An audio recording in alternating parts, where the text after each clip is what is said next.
Describe an event that you will always remember.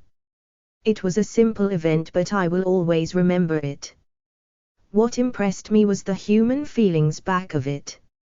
I was in a hospital where I had gone to visit a sick classmate.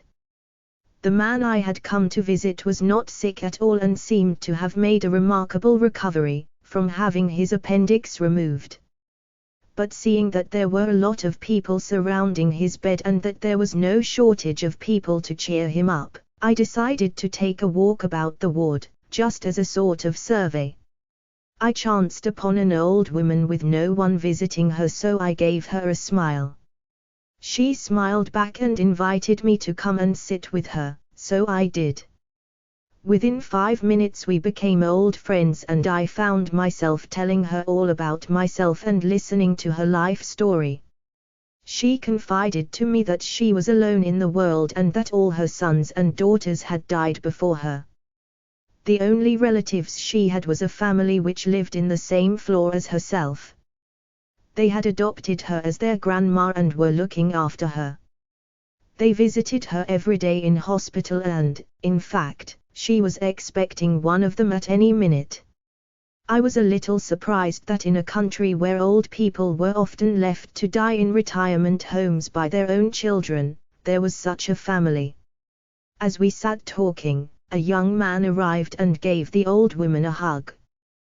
Then she introduced us. He was dressed in oversized clothes, but they were clean, showing that the man was not rich but was well brought up. He told me that he had dropped out of school and was working as a hawker's assistant to support his family. He spent the next few minutes talking about the old woman and called her grandma all the time. In fact, I found it hard to believe that she was not really his grandmother. As we were chatting on, the old woman asked for a cup of coffee. Immediately the young man got up and excused himself, and in a few minutes arrived with a cup of the steaming beverage. I looked across at my classmate and saw that the crowd was clearing and decided to go and see him. I excused myself and went away. As I stood chatting with my friend, I saw the young man standing nearby, looking at me. I thought he stood there to say goodbye to me, so I went to talk to him. "I'm sorry to bother you," he said. "You see, when Grandma asked for the coffee, I could not say no. All I had on me was my bus fare home, and I used that to buy coffee for her. I did not have the heart to tell her that I was broke.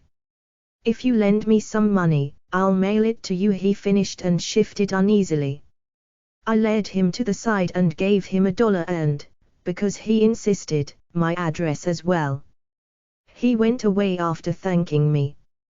He was as good as his word, and I received $1 by mail the next day with a homemade thank you card. I am not sure there are many people like this man and his family around. Even though they themselves are not rich, they have it in their hearts to look after a complete stranger, as if she were their own.